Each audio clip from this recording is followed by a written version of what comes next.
Advocate Khandakar Akter Hossain, Moinul Hossain Ratan, কাজী হাসান মাহমুদ, আলমগীর হোসেন, মাহমুদ রহমান সুমন, হাজী মাসুদুর রহমান মাসুদ, রাশেদ মাহমুদ, আবুল খায়ের, আমির হোসেন ব্যাপারী, সৈয়দ হোসেন, ফয়সাল আহমেদ এবং সার্বিক তত্ত্বাবধান যিনি করেছেন এই এলাকার বিশিষ্ট সমাজসেবক এবং কৃষক দলের সংগ্রামী নেতা জনাব আল আমিন ইকবাল, এখানে উপস্থিত অন্যান্য বিএনপির আমার প্রিয় সহকর্মী নেতৃবৃন্দ, এলাকার শ্রদ্ধেয় মুরব্বীবৃন্দ, উপস্থিত প্রিয় ভাই এবং বন্ধু, আসসালামু আলাইকুম ওয়া রাহমাতুল্লাহ। সকল প্রশংসা মহান আল্লাহ তাআলার জন্য। আমি অনেক অনেক শুকরিয়া আদায় করছি মহান আল্লাহ তাআলার নিকট যে আমি আমার প্রিয় এলাকা বক্তবলী পরগনায় আজকে উপস্থিত হয়ে প্রিয়জনদের সাথে যেমন সাক্ষাৎ করতে পারলাম, তেমন তাদের সামনে আজকে বক্তব্য উপস্থাপন করতে পারছি। আমি ধন্যবাদ জানাচ্ছি আজকের সবার আয়োজক যারা, তাদের সবাইকে, যারা আপনারা অনুগ্রহ করে এই সবাই উপস্থিত হয়েছেন তাদের সবাইকে ধন্যবাদ এবং কৃতজ্ঞতা জানাচ্ছি। আজকে আমি কি বক্তব্য দিব ভাবছিলাম। রাজনৈতিক বক্তব্য আমার প্রিয় সহকর্মীরা দিয়েছে। আমি বিভিন্ন জায়গায় রাজনৈতিক বক্তব্য দেই, আপনারা হয়তো বিভিন্নভাবে ফেসবুক কিংবা ইউটিউবের মাধ্যমে অনেকে সেটা শুনেন বা দেখেন। আজকে আমি বক্তবলী পরগনায় এসেছি। যখন আমার ছাত্র জীবন, তখন আমি ঢাকা বিশ্ববিদ্যালয়ে অধ্যয়নকালে সিদ্ধিরগঞ্জ ইউনিয়ন পরিষদের চেয়ারম্যান নির্বাচিত হই। পরবর্তী সময় আমি ফতুল্লা থানা ডেভেলপমেন্ট কমিটির চেয়ারম্যান নির্বাচিত হই। খুব অল্প বয়সে আমি চেয়ারম্যান নির্বাচিত হয়ে এই বক্তবলী পরগনায় প্রথম আসি মরহুম মেজবাহুল বারী সাহেবের আমন্ত্রণে। এই বক্তবলী পরগনার সাথে আমার পরিচয় ঘটতে থাকে আস্তে আস্তে। আমি যখন বক্তবলী এই নিয়ে যে পরগনা এই এলাকায় আসতে শুরু করি, ক্ষেতের আইল দিয়ে সাইকেল চালানো যেত না, এখনকার তো গাড়ি ঘোড়া মোটর গাড়ি চলে। তখন যখন আসতাম কাশীপুর থেকে 3টা খাল বলেন নদী বলেন পার হয়ে, হয় সাঁকু দিয়ে না হয় ডিঙ্গি নৌকা দিয়ে পার হয়ে এখানে আসতাম। হাঁটতে হাঁটতে আমি তরিলখিড়া থেকে আকবরনগর পর্যন্ত আমি পায়ে হেঁটে চলতাম। এমন কোনো আলির টেকের এবং বক্তবলী ইউনিয়নের পাড়া মহল্লা নাই যে এলাকায় আমি বহুবার না গিয়েছি, যে এলাকার মানুষের আপ্যায়নে আমি আপ্যায়িত হই নাই, খাওয়া দাওয়া করি নাই, কিংবা কারো ঘরে বিশ্রাম নেই নাই, এমন কোনো পাড়া মহল্লা নাই। আমি এই স্মৃতিচারণ এই জন্য করছি যে আমার নিজ থানার সিদ্ধিরগঞ্জ, ওই থানার দুইবার ওই ইউনিয়নের চেয়ারম্যান ছিলাম। ওই এলাকার মানুষ আমাকে যতটা ভালোবাসে স্নেহ করে, তার চেয়ে অনেক বেশি ভালোবাসা, স্নেহ, মায়া, মমতা পেয়েছি আমি এই বক্তবলী আলির থেকে। এটা আপনাদেরকে খুশি করার জন্য না। আজকে এই কথা বললে যারা খুশি হতো তারা দুনিয়াতে নেই। যারা এই এলাকার বিশিষ্ট জন ছিল, আমার অভিভাবকত্ব নিয়ে আমাকে স্নেহ ভালোবাসত, বিভিন্ন কাজে কর্মে নির্বাচনে আমার হয়ে কাজ করত, তারা সবাই ইহকাল ছেড়ে পরকালে চলে গেছে। এই শ্রদ্ধেয় ব্যক্তিদের রুহের মাগফিরাত আমি আনুষ্ঠানিকভাবে আপনাদের সাথে কামনা করব তা না। যখনই আল্লাহর কাছে আমি প্রেয়ার সাবমিট করি, যখনই এই পরগনার কথা মনে হয়, সেই মুরব্বীদের জন্য সবসময় আমি দোয়া করি, কারণ এত স্নেহ, এত ভালোবাসা, এত হৃদয়তা, এত আন্তরিকতা কোথাও আমি দেখি না, যেটা এখানে দেখেছি। আজকে তাদের সামনে দাঁড়িয়ে যদি এই বক্তব্য দিতাম নিশ্চয়ই তারা খুশি হতো, কিন্তু আপনাদেরকে খুশি করার জন্য বক্তৃতা দিচ্ছি না।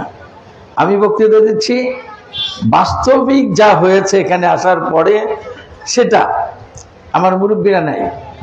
আজকে যারা এই আয়োজন করেছে, যারা আমাকে এনেছে, তারা হয়তো রাজনৈতিকভাবে আমার সাথে পরিচিত, অনেক পথ আমার সাথে চলা, কিন্তু ওই মুরব্বীদের সমান তারা কখনো হতে পারবে না, যেই মুরব্বীরা অতীত হয়ে গেছে।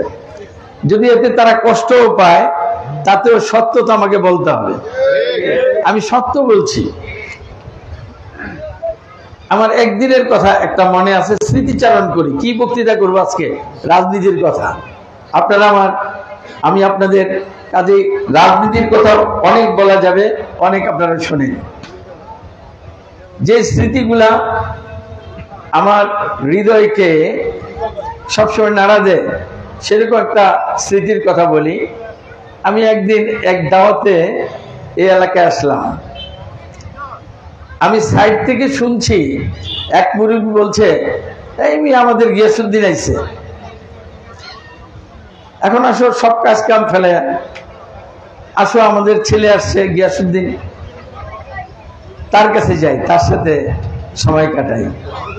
এই যে একটা কথা, গিয়াসুদ্দিন, আমাদের গিয়াসুদ্দিন, এই কথা না, আমাকে গিয়াসুদ্দিন, এর মধ্যে যে কত নিবিড় এবং গভীর ভালোবাসা, স্নেহ ছিল, আজকে যখন মনে হয় সেই মুরিব্বির জন্য আমি আল্লাহর কাছে মাগফিরাত কামনা করি, যে কত আন্তরিক হয়ে বলতে পারে আমাদের গিয়াসুদ্দিন আসছে। তো এই হলো বক্তাবলী পরগনার মানুষের সাথে আমার হৃদয়ের সম্পর্ক। আমি যখন আমার পরিবারের সদস্যদের সাথে কথা বলি, তখন বলি আমার মৃত্যুর পরও তোমরা যারা বেঁচে থাকবে, বক্তাবলী পরগনার মানুষ অর্থাৎ বক্তাবলী আলির ট্রেকের যারা আছে, তাদের কাছে কিন্তু আজীবন কৃতজ্ঞ থাকতে হবে। এবং যখনই সেই এলাকার মানুষ দেখবে, সম্মান করবে, চেষ্টা করবে আমি যে ঋণগ্রস্ত হয়ে পৃথিবী থেকে যাব, সেই ঋণ যেন তোমরা পরিশোধ করতে পারো। এটা আমাদের পরিবারের কথা। এখন আমার 4 ছেলে, 4 ছেলের মধ্যে 2 ছেলে রাজনীতি করে আমার সাথে। এই 2 ছেলেকে বলা আছে, যখন আমি থাকবো না তখন ওই এলাকার মানুষকে সবচেয়ে বেশি সম্মান করবে, ওই এলাকার মানুষের সুখ দুঃখের সাথী হওয়ার চেষ্টা করবে, কারণ তাদের কাছে আমি অনেক অনেক ঋণী। আমি যখন এই বর্তমানকালে রাজনৈতিক কারণে, সামাজিক কারণে কোনো আমন্ত্রণে বক্তাবলী কিংবা আলির টেক আসার প্রোগ্রাম করি, আমার প্রিয় সহকর্মী যারা আছে তারা বলে আমাদেরকে না নিয়ে কিন্তু আপনি যাবেন না, আমাদেরকে নিয়ে যাবেন। এই আজকেও আসলাম, আমি যখন ফেরিঘাটে আসলাম তখন দেখলাম ফতুল্লা সিদ্দিরগঞ্জের অসংখ্য আমার প্রিয় সহকর্মী দীর্ঘ সময় ধরে সেখানে অপেক্ষা করছে। আমি যখন ফেরিতে চড়লাম তখন ফেরি ভর্তি আমার প্রিয় সহকর্মী। আমি তখন বললাম, মনে হয় আমরা পিকনিক করতে যাচ্ছি, এটা কোনো জনসভায় যাচ্ছি না। আমার প্রিয় সহকর্মীরা এত আগ্রহের সাথে আমার সহযাত্রী হয় যখন আমি বক্তাবলী পরগনায় আসি, এজন্য যে তারা এই এলাকার মানুষের ভালোবাসায় শিখতে হয়, এই এলাকার মানুষের আন্তরিকতা, আমার প্রতি স্নেহ ভালোবাসা দেখে তারা অভিভূত হয়। এই কারণে তারা এই পার আসতে অনেক আগ্রহী, এবং এখানকার মানুষের আত্মীয়তা দেখে গিয়ে আমার সাথে তারা অনেক গল্প করে যে এত আপনাকে ভালোবাসে, এত আতিথেয়তা করে, এটা সব সময় প্রশংসা করে। এই যে আপনাদের সাথে আমার একটা হৃদয়ের সম্পর্ক, এই সম্পর্কের কারণে আজকে রাজনৈতিক বক্তৃতা দেওয়ার ইচ্ছে করছে না। তো কাজেই আমি আমার কিছু অতীত আপনাদের সামনে তুলে দিলে আরেকদিন গল্প করে গেছি যে এই বক্তব্যটি পরগনায়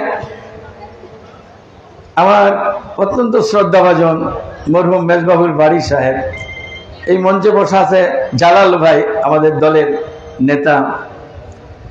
আমি যখন এখানে আসি আপনাদের এলাকায় কাঁচা বাঙ্গি খাওয়া শিখে গেছি, এটা আগেও গল্প করেছি। এখন বলছি এই জন্য যে বাঙ্গি খেতাম সবসময় গুড় দিয়ে কিংবা চিনি দিয়ে। প্রথম এই এলাকায় বাঙ্গি খেয়েছি লবণ দিয়ে। ইতিহাস বাড়িতে যখন আমার মার কাছে গিয়ে বললাম, মা বলল ভুলে দিয়েছিল। আমি না মা, আমি মনে করেছিলাম যে ভুলে চিনির বদলে লবণ মেখে নিয়ে আসছে। পরে জানলাম মা অনেক গরম ছিল, ঘামাচ্ছিলাম, একেবারে ক্ষেতের থেকে কেটে এনে বাঙ্গি কেটে আমাকে দিল। আমিও প্রথম মুখে দিয়ে মনে করেছিলাম ভুল করেছে, যে চিনি দেয় নাই, লবণ দিয়েছে। পরে আবার আমি জানলাম যে না, লবণ দিয়ে এই গরমের সময় এই বাঙ্গি খাওয়া অনেক ভালো, অনেক টেস্টি। তো সেগুলোও আমার জীবনে এখান থেকে ইতিহাস, এখান থেকে জালাল ভাই তো আসছে, এরকম তো হয়েছে না। তো এইভাবে বিভিন্ন বাড়িতে গিয়েছি, আমাকে দুপুরবেলা খাওয়াবে। দুপুরবেলা খাওয়ার পরে আমার একটু রেস্ট নিতে হয়। একটা কামরা সেখানে আমার জন্য খালি করে রহমান ভাই আসছিল, গেছে কিনা জানি না, কি বলে আলিটেক ইউনিয়ন বিএনপির সংগ্রামী সভাপতি। তো ওনার বাড়িতে দাওয়াত দিয়ে নিয়ে গেল।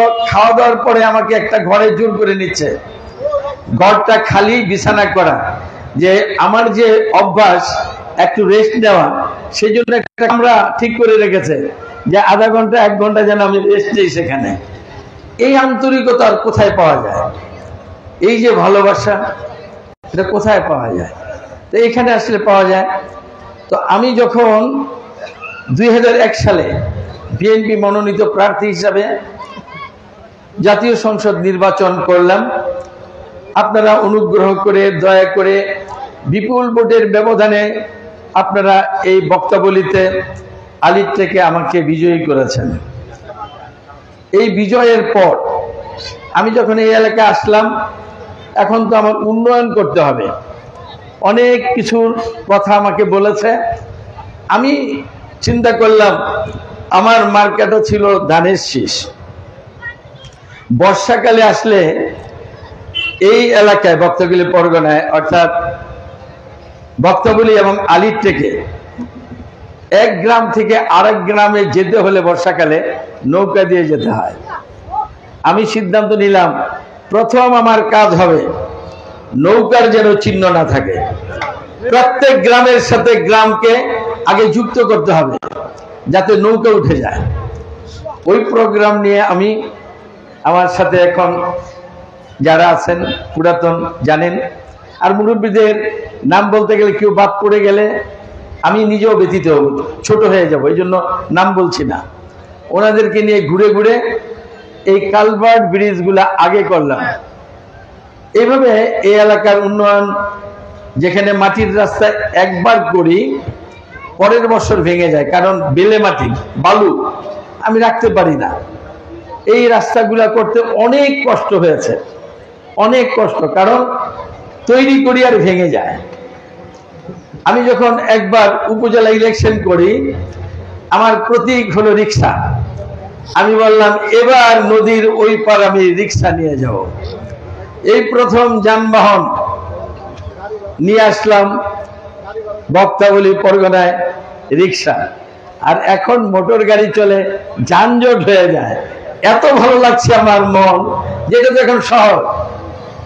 অনেক অনেক শুকরিয়া আল্লাহর কাছে যে শহর। কাশীপুরের ব্রিজ, আলিটেকের ব্রিজ এই বিভাগের জন্য স্যাংশন ছিল না। আমি নিজে টাকা দিয়ে এই 2টা ব্রিজ এনে বড় ব্রিজ করলাম। এজন্য যে এখানে এই বড় ব্রিজ দুইটা হলে নদীর এই পারের মানুষের যোগাযোগের ক্ষেত্রে একটা আমূল পরিবর্তন হবে। সেই ব্রিজ এখন নীরব সাক্ষী বিএনপির অবদান, আমার বলবো না, বিএনপির। তো বিএনপি এই পরগনায় যা উন্নয়ন করেছে, হয়তো মাধ্যম আমি, কিন্তু বিএনপি পাগল মানুষ যারা, আপনারা বিএনপিকে ভালোবাসেন, বিএনপিকে ভোট দেন, বিএনপিও আপনাদের সেই প্রতিদান দিতে জানে। এগুলা হলো আপনার প্রমাণ। আগামী দিন ইনশাল্লাহ বিএনপি যদি আবার রাষ্ট্রীয় দায়িত্ব পায়, ইনশাল্লাহ আমরা প্রথম চেষ্টা করব আমরা ব্রিজ করার জন্য নারায়ণগঞ্জের সাথে এই পরগনার যাতে একটা সংযোগ হয়ে যায় সেজন্য চেষ্টা করব। ইতিমধ্যে আমি এর প্রস্তাবনা উপদেষ্টা পরিষদের যারা আছে সংশ্লিষ্ট সেখানে দাখিল করে দিয়েছি, আপনারা পত্রিকায় হয়তো দেখেছেন। এই দাখিল করাই তো কাজ না, হওয়াটা হলো কাজ। এটা হওয়ার জন্য আমিও চেষ্টা করব, আপনাদের তরফ থেকেও দাবি দেওয়া উঠাতে হবে, আপনাদের তরফ থেকেও সব জায়গায় কথা বলতে হবে। ইনশাল্লাহ আমরা যদি ওটা সংযুক্ত করতে পারি। এখন দাবি দেওয়া হচ্ছে আমার ফতুল্লা থানা একটি শিল্প সমৃদ্ধ বাণিজ্যিক এলাকা, নারায়ণগঞ্জ সিটি কর্পোরেশনের সাথে এটাকে সংযুক্ত করতে চাই। এই দাবি দেওয়া নিয়ে এগিয়ে যাচ্ছি, আপনারা নিশ্চয়ই সেটা জানেন, শুনেন, পত্রিকায়ও দেখেন।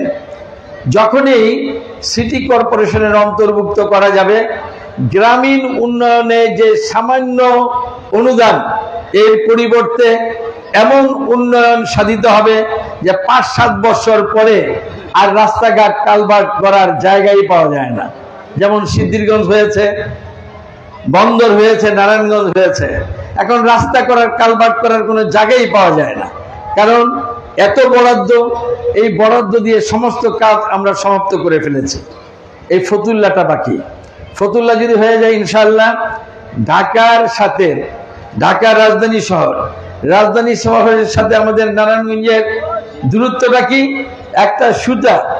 একটা সুতা পরিমাণ, অর্থাৎ সুতার ওই পার ঢাকা, এই পার আমরা। তাহলে আমরা নারায়ণগঞ্জের উন্নয়ন পাবো না কেন?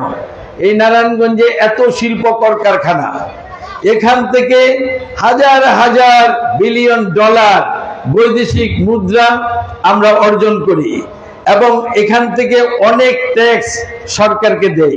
সেই অনুযায়ী নারায়ণগঞ্জের উন্নয়ন নাই। আমরা বলেছি নারায়ণগঞ্জে পাবলিক বিশ্ববিদ্যালয় নাই, আমরা চাই। আমরা নারায়ণগঞ্জে মেডিকেল কলেজ হাসপাতাল নাই, সেটা আমরা চাই। নারায়ণগঞ্জ একটা শিল্প সমৃদ্ধ এলাকা এবং এখানে গার্মেন্টস শিল্প অনেক। আমরা বলেছি এখানে গার্মেন্টস শিল্পের মানুষ যাতে ট্রেনিং নিতে পারে সেই জন্য টেক্সটাইল ইঞ্জিনিয়ারিং কলেজ করতে হবে এখানে। আমরা বলেছি প্রত্যেকটা থানা ইউনিয়নে একটি করে স্টেডিয়াম করতে হবে। আমাদের ছেলেমেয়েগুলো নষ্ট হয়ে যাচ্ছে, তারা নেশায় আসক্ত, তারা মোবাইলে আসক্ত, তারা এখন খেলার মাঠে যায় না, সব সময় খারাপ চিন্তা করে। এর থেকে বাঁচাইতে হলে প্রত্যেক জায়গায় স্টেডিয়াম করতে হবে, খেলার মাঠ করতে হবে। এই খেলার মাঠের জন্য আমরা দাবি দেওয়া সেখানে তুলে ধরছি। আমরা বলছি নারায়ণগঞ্জকে সুন্দর বাসযোগ্য একটা নারায়ণগঞ্জ করার জন্য যা কিছু প্রয়োজন আমাদেরকে দিতে হবে, কারণ এটা আমাদের দাবি ন্যায়সঙ্গত। কারণ আমরা রাষ্ট্রীয় কোষাগারে এই নারায়ণগঞ্জ থেকে অনেক টাকা ট্যাক্স হিসাবে দেই এবং বৈদেশিক মুদ্রা আমরা আয় করে থাকি। কাজে এগুলো আমাদের দাবি ন্যায়সঙ্গত, এগুলা দিতে হবে। আমি আপনাদের কাছে এই কথা বলতে চাই। আমার প্রিয় সহকর্মীরা রাজনীতির কথা বলেছে, রাজনীতির কথা কি বলবো? আমরা সহস্র আন্দোলন সংগ্রাম করে ফ্যাসিস্ট শেখ হাসিনা, স্বৈরাচারী শেখ হাসিনাকে দেশ ছেড়ে যেতে বাধ্য করেছে। আপনারা জানেন পালিয়ে গেছে। এই যে পালিয়ে গেছে তার 14 গোষ্ঠী সরকারে গেছে, তার সাথের যারা ছিল সবাই গেছে, গ্রামে গঞ্জের সবাই গেছে, পালিয়ে গেছে। এখন তাদের বিরুদ্ধে আর কিছু বলার নাই।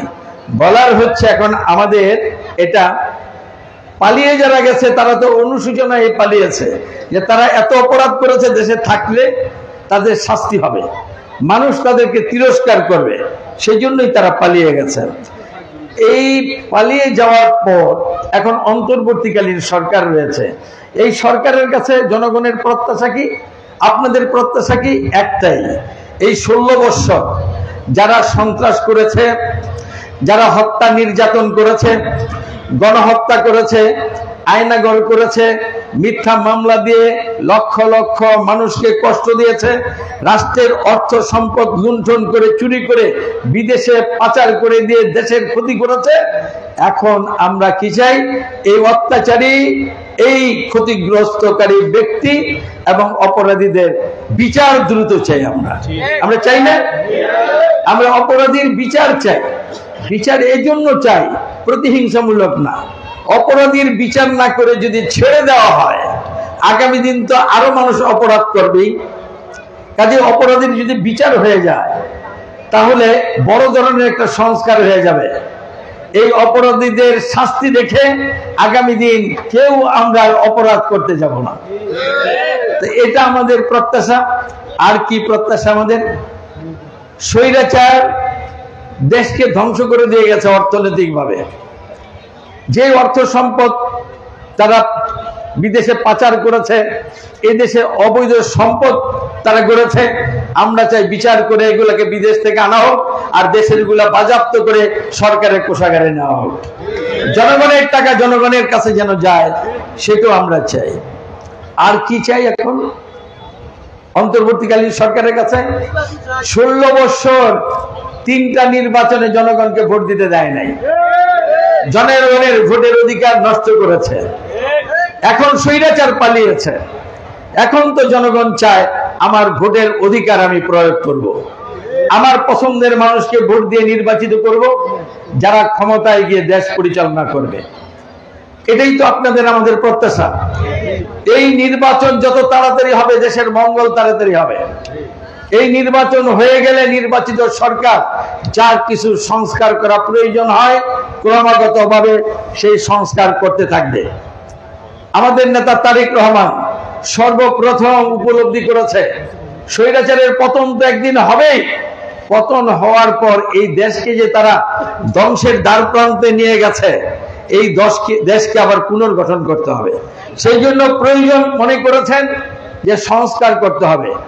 2023 সালে তিনি বিএনপির পক্ষ থেকে 31 দফা রাষ্ট্র মেরামত কর্মসূচি দিয়েছে। আপনাদের বিভিন্ন জায়গায় আমরা বক্তৃতা করে লিফলেট পৌঁছে দিয়েছি, আপনারা নিশ্চয় দেখেছেন। আমরাই তো প্রথম সংস্কার চেয়েছি। এরপর 5 তারিখের পরে অনেকে সংস্কারের কথা বলেন। তো সংস্কারের সাথে গণতন্ত্র উত্তরণের কোনো দ্বন্দ্ব নেই। আমরা 1971 সালে মহান মুক্তিযুদ্ধে অংশগ্রহণ করেছিলাম। পাকিস্তানের স্বৈর শাসককে হটিয়ে এই বাংলাদেশকে স্বাধীন করে বাংলাদেশে গণতন্ত্র প্রতিষ্ঠা করার জন্য। আবার 2024-এ আমরা আন্দোলন করেছি ফ্যাসিস্ট বিরোধী, এবং ফ্যাসিস্ট সরকারকে পরাজিত করেছি। 5ই আগস্ট তারা পালিয়ে গেছে এই গণতন্ত্র প্রতিষ্ঠা করার জন্য। তাই এখন মানুষ, আমরা সবাই চাই নির্বাচন। এই নির্বাচন যাতে না হয়, এর পিছনে এখন কারা লেগেছে আপনারা ভালো করে জানেন। 5ই আগস্টের পরে কিছু কিছু রাজনৈতিক দল খুব উৎসাহিত হয়ে গিয়েছিল, মনে হয় এই তারা ক্ষমতায় চলে আসলো। এমন দৌড়ঝাঁপ, এমন প্রশাসনের কাছে যাওয়া, এমন কথাবার্তা বলা শুরু করে দিয়েছে। দিন যখন অতিবাহিত হচ্ছে, এখন তারা বুঝতে পারছে জনগণের ভোটে নির্বাচিত হয়ে ক্ষমতায় যাওয়ার ক্ষমতা তাদের নাই, সেই যোগ্যতা তাদের নাই। এক এক দলে হয়তো বা হাতে গণলে কয়েকজন নেতা আছে যারা এমপি হওয়ার যোগ্যতা রাখে, দেশ পরিচালনা করার ক্ষেত্রে ভূমিকা রাখার যোগ্যতা রাখে, জ্ঞান মেধা হয়তো কিছু মানুষের আছে। কিন্তু এত বড় বাংলাদেশ রাষ্ট্র, 300 আসন, এটা নিয়ে দেশ পরিচালনা করার ক্ষমতা অনেক দলের নাই। তাই তারা মনে করছে এখন যে নির্বাচন যদি হয়ে যায়, এখন যে বিভিন্ন দরবারে যায়, বিভিন্ন কথা বলি, একটু কিছু ফ্যাসিলিটিস পাই, একটু কিছু আমরা কথা বলতে পারি, তো নির্বাচন হয়ে গেলে আমাদের তো শেষ, আমরা তো বিজয় লাভ করব না। তো বিজয় লাভ যদি আমরা না করি তাহলে এই নির্বাচনে যাওয়া মানে আমাদের ক্ষতি। তারা নিজেদের ক্ষতি আর লাভ গুনছে, কিন্তু দেশের ক্ষতি এবং দেশের মানুষের লাভ লোকসানের কথা ভাবছেন। দেশের মানুষের কল্যাণ যে নিহিত গণতান্ত্রিক রাষ্ট্র ব্যবস্থায়, সেটা তারা আজকে ভুলে গেছে, শুধু দেখছে তাদের নিজেদের স্বার্থ। সেই জন্য নির্বাচন যাতে পিছিয়ে যায় কিংবা না হয়, সেই জন্য তারা চেষ্টা করছে। আর দেশের সর্ববৃহত্তম রাজনৈতিক দল বিএনপি, এই বিএনপির দায়িত্ব এবং কর্তব্য হচ্ছে জনগণের যে প্রত্যাশা, এই প্রত্যাশা পূরণে কাজ করা। 16 বছরও জনগণের জন্য আমরা আন্দোলন করেছি, অনেক রক্ত দিয়েছি, অনেক ত্যাগ স্বীকার করেছি। এখনো ষড়যন্ত্রকারীদের মোকাবেলা করার জন্য আমাদের প্রিয় নেতা তারেক রহমানের নির্দেশনায় আমরা আন্দোলন সংগ্রাম করছি। আমরা দাবি করছি যাতে করে আগামী রমজানের পূর্বে দেশে নির্বাচন হয়, এবং নির্বাচন যেন হয় সুষ্ঠু, নিরপেক্ষ, এবং যাতে জনগণের ভোটে যে রেজাল্ট হবে সেই রেজাল্টের মাধ্যমে যাতে করে সংসদ সদস্য নির্বাচিত হয়ে দেশ পরিচালনা করতে পারে। আপনারা নিশ্চয়ই এটা চান না? আপনারাও চান। ধন্যবাদ। এখন রাজনীতি আমরা করি, আমরা জনগণের জন্য রাজনীতি করি, আমরা দেশের কল্যাণের জন্য রাজনীতি করি।